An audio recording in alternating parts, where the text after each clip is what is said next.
할렐루야. 오늘도 참으로 좋은 날입니다. 생명의 삶으로 시작하는 여러분 모두에게 하나님의 놀라우신 크신 은혜와 복이 넘치기를 주의 이름으로 축복합니다. 저는 오늘 에베소서 2장 1절에서 7절 말씀을 본문으로 허물과 죄로 죽었던 우리를 살리신 그리스도라는 말씀을 전하기를 원합니다.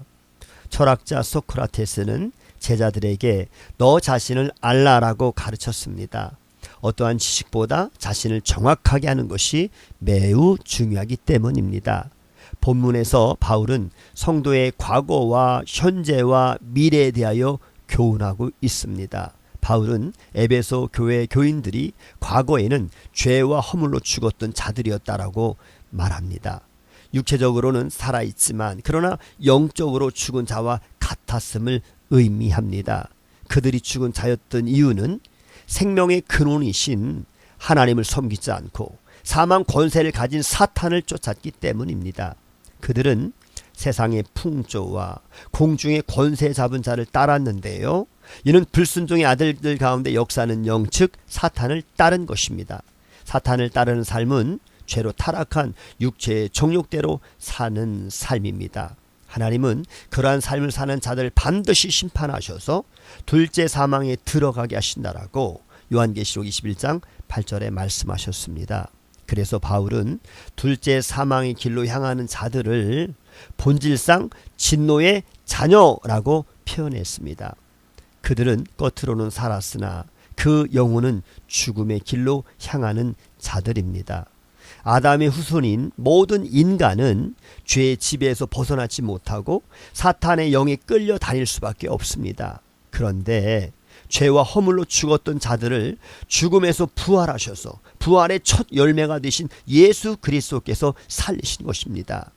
성도는 그리스도 안에 거하기 전에 자신이 죽은 자로서 본질상 진노의 자녀이었음을 항상 기억해야 합니다. 또한 죽었던 나를 살리시고 생명을 얻게 하신 하나님의 이 큰 은혜를 찬송해야 하는 것입니다. 바울은 죄와 허물로 죽었던 우리를 살리신 이 구원 역사가 긍휼이 풍성하신 하나님의 사랑으로 이루어졌음을 증언하였습니다. 신약 성경에서 이 긍휼은 구약 성경에서 언약의 신실한 하나님의 이 사랑을 표현하는 헤세드, 이 인자하심과 연결됩니다. 하나님이 구약 성경에 약속하신 대로 메시아를 보내셔서 죄인들을 죽음에서 구원하시고 새 생명을 얻게 하신 것입니다. 하나님은 우리를 향한 그 큰 사랑 때문에 허물로 죽은 우리를 그리스도와 함께 살리셨습니다. 여기에 함께라고 하는 이 함께는 시간적으로 동시에 발생했다라고 하는 의미가 아니라 성도가 예수님을 믿음으로써 죄에 대하여 죽고 그리스도 안에서 새 생명을 얻게 되는 원리를 설명한 말입니다. 이 새 생명의 역사는 하나님의 풍성하신 긍휼에 의한 것이기에 우리는 오직 은혜로 구원을 받았습니다. 구원의 시작에서 구원의 끝까지 모든 것이 하나님의 주권적인 역사이고 사람의 공로가 전혀 개입할 여지가 없다는 것입니다.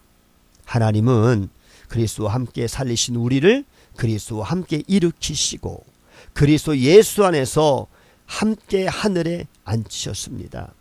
이는 죄인의 죄를 다 사해 주실 뿐만이 아니라 그리스도와 같은 영광스러운 신분으로 세우셨음을 의미하는 것입니다. 하나님의 이러한 구원 역사로 말미암아 성도는 하나님의 나라의 시민이 되었습니다. 하나님이 이렇게 우리를 구원하심으로 그 은혜의 지극히 풍성함을 대대로 나타나기를 원하십니다. 죽을 수밖에 없는 죄인들을 아들의 생명으로 값을 치르고 구속하시고 아들과 함께 영광스러운 신분을 얻게 하신 이 하나님의 크고 놀라운 은혜 앞에 모든 성도는 감사와 찬송과 영광을 돌릴 뿐입니다. 또한 삶의 주인이 예수 그리스도이심을 항상 기억하시고 자기를 부인하고 주님만을 위해 살아가는 성도가 되어야 하는 것입니다. 영원한 죽음에 있었던 우리가 하나님의 아들 그리스도와 함께 앉게 된 것은 오직 하나님의 은혜 때문입니다. 은혜를 입은 성도는 천국에서는 섬기는 자가 큰 자라고 하는 그 교훈과 같이 낮은 자세로 날마다 하나님과 이웃을 사랑하며 섬기며 살아야 하는 것입니다. 오늘 말씀, 허물과 죄로 죽었던 우리를 살리신 예수 그리스도를 인하여 믿음으로 구원받은 것을 하나님께 늘 감사하며 승리하는 복된 하루가 되시기를 주님의 이름으로 축복합니다. 샬롬.